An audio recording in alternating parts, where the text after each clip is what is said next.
Bismillahirrahmanirrahim. Yang saya hormati Bapak Dr. Ucup Darussalam, STMT, selaku dosen pengampu mata kuliah Business Intelligence. Assalamualaikum warahmatullahi wabarakatuh. Perkenalkan, nama saya Dede Rohman, mahasiswa program studi S1 Sistem Informasi dengan nomor induk mahasiswa 2201 0101 0144. Pada kesempatan hari ini saya ingin mempresentasikan jurnal penerapan metode Business Intelligence dengan judul Jurnal Penerapan Business Intelligence dalam pengambilan keputusan akademik yang tepat untuk perguruan tinggi dengan memanfaatkan aplikasi feeder PDDikti. Oke, lanjut. Latar belakang pengambilan keputusan akademik di perguruan tinggi memerlukan data dan informasi yang akurat untuk memastikan efektivitas dan kualitas pendidikan. Banyak perguruan tinggi belum memiliki sistem yang memadai untuk mendukung keputusan ini secara efektif. Business Intelligence dapat membantu dengan menganalisis data secara mendalam, mengidentifikasi pola, dan memberikan wawasan penting. Aplikasi feeder PDDikti dirancang untuk melaporkan data penting seperti informasi mahasiswa, proses pembelajaran, aktivitas dosen, dan data lulusan. Dengan memanfaatkan feeder PDDikti, perguruan tinggi dapat memperoleh gambaran yang lebih jelas dan komprehensif yang dapat meningkatkan pengambilan keputusan akademik dan manajerial. Evaluasi pemanfaatan aplikasi ini penting untuk memastikan pengelolaan akademik yang lebih baik.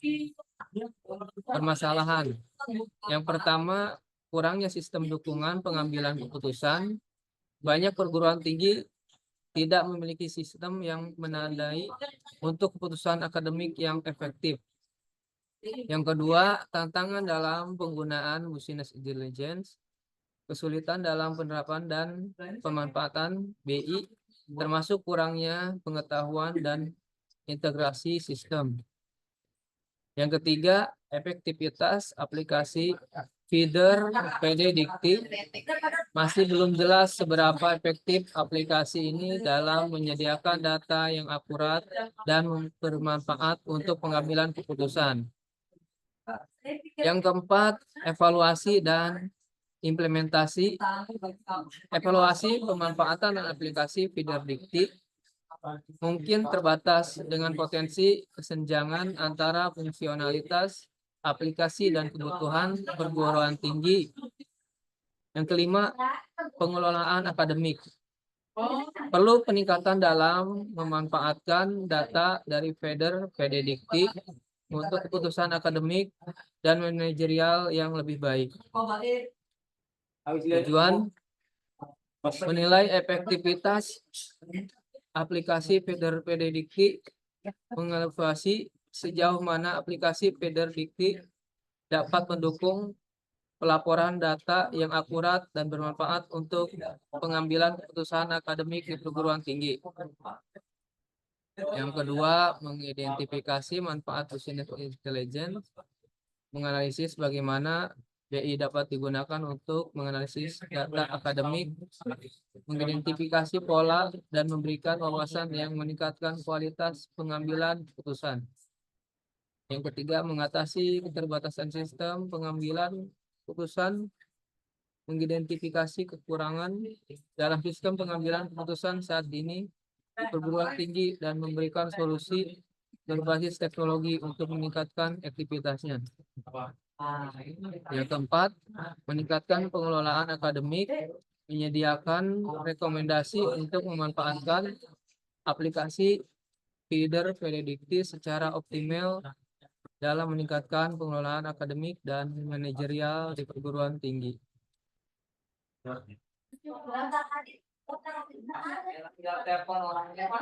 Metode yang pertama, studi literatur. Menelaah literatur terkait BI feeder, predikti, dan pengambilan keputusan akademik. Yang kedua, analis data bundar, mengumpulkan dan menganalisis data dari laporan feeder predikti mengenai mahasiswa, proses pembelajaran, dosen, dan lulusan. Yang ketiga, survei dan kuesioner, mengumpulkan pendapat pengelola perguruan tinggi dan pengguna feeder dikti tentang efektivitas aplikasi. Yang keempat, wawancara, mengadakan wawancara dengan stakeholder seperti dosen dan pengelola untuk memahami tantangan dan manfaat aplikasi. Yang kelima, studi kasus, menganalisis beberapa perguruan tinggi yang menggunakan feeder predikti untuk mengidentifikasi praktik terbaik. Analisis data menggunakan analisis kualitatif dan kuantitatif untuk mengevaluasi dan memberikan rekomendasi perbaikan.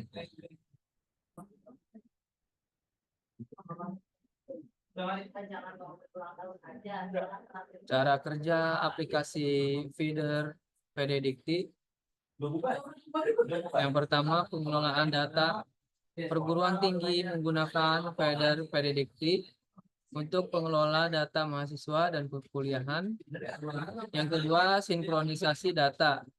Data dari feeder predikti disinkronkan dengan pangkalan data pendidikan tinggi predikti melalui aplikasi Porlab.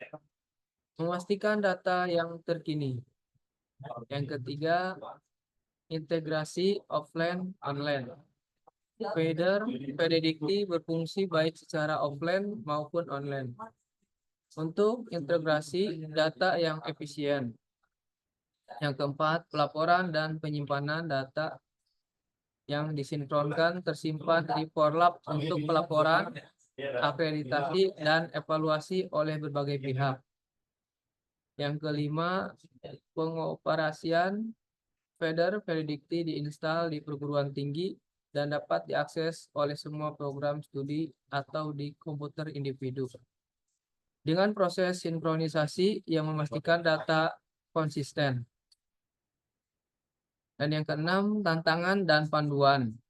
Operator mungkin mengalami kebingungan dalam sinkronisasi data, yaitu diatasi dengan dokumentasi seperti user guide, predikti, feeder. Hasil. Yang pertama, efektivitas pengelolaan data aplikasi feeder predikti efektif dalam mengelola data mahasiswa dan perkuliahan di perguruan tinggi dengan kemudahan dalam pelaporan dan pembaruan data. Yang kedua, sinkronisasi data. Proses sinkronisasi antara feeder predikti dan Porlab berjalan baik meskipun terdapat tantangan dalam mengelola sinkronisasi offline dan online. Data di Porlab secara akurat mencerminkan data yang dikelola di perguruan tinggi. Yang ketiga, kinerja sistem. Feeder predikti memperbaiki proses dari sistem sebelumnya. EPSBID dengan arsitektur yang memungkinkan integrasi data yang lebih baik. Namun beberapa operator masih menghadapi kebingungan dalam proses sinkronisasi. Yang keempat, dokumentasi dan panduan. User guide predikti feeder memberikan panduan yang membantu operator dalam mengatasi masalah sinkronisasi dan memastikan penggunaan aplikasi yang efektif. Dan yang kelima, penggunaan aplikasi. Feeder predikti diinstal di perguruan tinggi dengan konfigurasi yang sesuai, baik sebagai aplikasi tunggal atau di komputer individual, mendukung integrasi yang efektif di seluruh program studi. Hasil implementasi metode usulan pengelolaan data. Yang pertama, penerapan metode meningkatkan pengelolaan data mahasiswa dan perkuliahan. Yang kedua, efisiensi proses sinkronisasi data antara feeder predikti dan pangkalan data pendidikan tinggi meningkat. Yang ketiga, pengurangan kesalahan dan peningkatan kecepatan pemrosesan data. Yang keempat, penurunan jumlah masalah operasional berkat dokumentasi dan pelatihan tambahan. Dan yang kelima, peningkatan kepuasan pengguna dengan aplikasi. Hasil analis data. Yang pertama, kualitas dan akurasi data. Feeder predikti efektif dalam mengelola dan memastikan akurasi data mahasiswa dan perkuliahan. Meskipun ada tantangan dalam sinkronisasi offline. Yang kedua, efektivitas penggunaan. Aplikasi mempermudah pelaporan dan pembaruan data dibandingkan sistem sebelumnya. Yang ketiga, tantangan operasional. Beberapa operator menghadapi kesulitan dalam proses sinkronisasi data. Dokumentasi membantu mengatasi masalah ini. Yang keempat, kinerja aplikasi. Aplikasi berfungsi baik online maupun offline. Namun masih ada kendala dalam pemahaman pengguna. Yang kelima, rekomendasi diperlukan peningkatan pelatihan dan dokumentasi untuk mengatasi masuk sinkronisasi dan mempermudah operasional. Kesimpulan, dari pembahasan dan hasil di atas, meneliti dapat menarik sebuah kesimpulan antara lain. Yang pertama, bahwa perguruan tinggi dengan aplikasi feeder prediktif dapat dijadikan dasar untuk penerimaan mahasiswa baru di tahun yang akan datang. Dan yang kedua, apabila akan dilakukan penerimaan mahasiswa baru dengan jumlah mahasiswa yang tidak terbatas, maka perguruan tinggi harus diadakan juga penerimaan dosen, sehingga bisa memenuhi rasio dosen terhadap mahasiswa. Hal yang harus diperhatikan oleh perguruan tinggi yaitu mengenai rasio kecukupan antara mahasiswa dan dosen, sebagaimana telah diatur di Permen-Sisdiktek nomor 2 tahun 2016. Adapun masih terdapat rasio yang tidak sesuai, maka pemerintah juga sudah menyiapkan sanksi. Ide dan saran, fitur analitik tambahan. Tambahan fitur dashboard analitik untuk visualisasi data dan laporan real time. Integrasi sistem. Integrasi feeder predikti dengan sistem manajemen akademik dan keuangan untuk aliran data yang lebih lancar.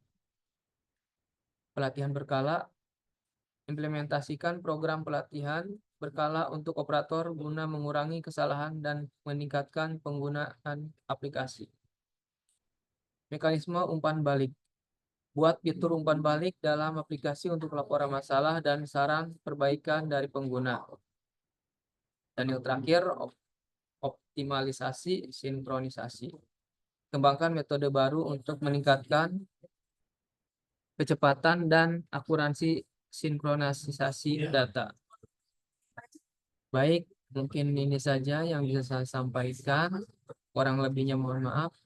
Wassalamualaikum warahmatullahi wabarakatuh.